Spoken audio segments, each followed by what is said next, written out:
امام ابو حنیفہ رضی اللہ تعالیٰ عنہ کا تذکرہ چل رہا تھا تو امام صاحب رحمۃ اللہ تعالی علیہ کی سیرت کا ایک بڑا خوبصورت واقعہ آپ کو بتاتا ہوں۔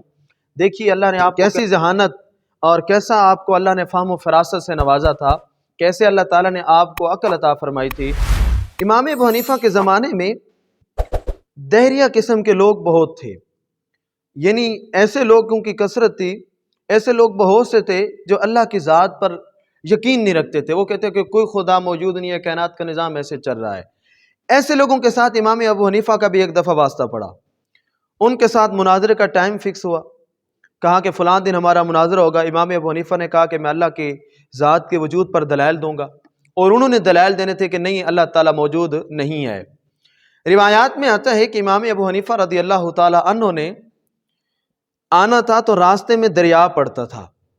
امام ابو حنیفہ رضی اللہ تعالیٰ عنہ نے وہ دریا کراس کر کے، دریا عبور کر کے ان کے ساتھ مناظرہ کرنے کے لیے جانا تھا۔ ٹائم طے ہوا، فلاں دن فلان ٹائم پہ ہمارا مناظرہ ہوگا۔ امام ابو حنیفہ رضی اللہ تعالیٰ عنہ جان بوجھ کر کچھ لیٹ پہنچے، دیر سے پہنچے، ان کو سمجھانا چاہتے تھے۔ امام ابو حنیفہ جب ان کے پاس پہنچے، سب سے پہلے انہوں نے امام ابو حنیفہ کے اوپر یہ کہنا شروع کر دیا کہ یہ کیا آپ نے ہمارے ساتھ ٹائم طے کیا تھا، دیکھیں اتنا آپ دیر سے پہنچے ہیں، لیٹ آ گئے ہیں۔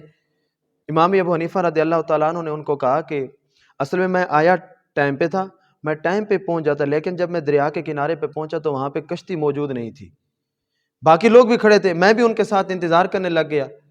اب کشتی تھی نہیں، تھوڑی دیر کے بعد دریا کے کنارے پہ درخت تھا، اچانک وہ درخت کٹا، اپنے آپ کٹا، اس کے تختے بنے، تختے بننے کے بعد اچانک وہ کشتی تیار ہوئی اور اس پہ ہم سوار ہے وہ چل پڑی۔ اب امام ابو حنیفہ نے جب یہ بات کی تو وہ جو دہریہ تھے، جو مخالفین تھے، وہ ہنسنے لگے۔ انہوں نے کہا لو جی، یہ کیسے ہو سکتا ہے کہ اپنے آپ کشتی بن جائے، اپنے آپ درخت کٹ جائے اور کشتی اپنے آپ چل پڑے، تو یہ ہو ہی نہیں سکتا۔ امام ابو حنیفہ نے کہا یہی تو میں تمہیں سمجھانے آیا ہوں، جب ایک کشتی ملاح کے بغیر نہیں چل سکتی، اتنی بڑی ہستی خدا کے بغیر کیسے چل سکتی ہے؟ اتنی بڑی کائنات خالق کے بغیر کیسے چل سکتی ہے؟ اتنی بڑی کائنات کے اندر جو چیزیں بنی ہیں، زمین و آسمان، سورج، چاند، ستارے، پہاڑ، یہ دریا، یہ زمین کے اندر موجود اتنی بڑی مخلوق کی تعداد، یہ کیسے ہو سکتی ہے؟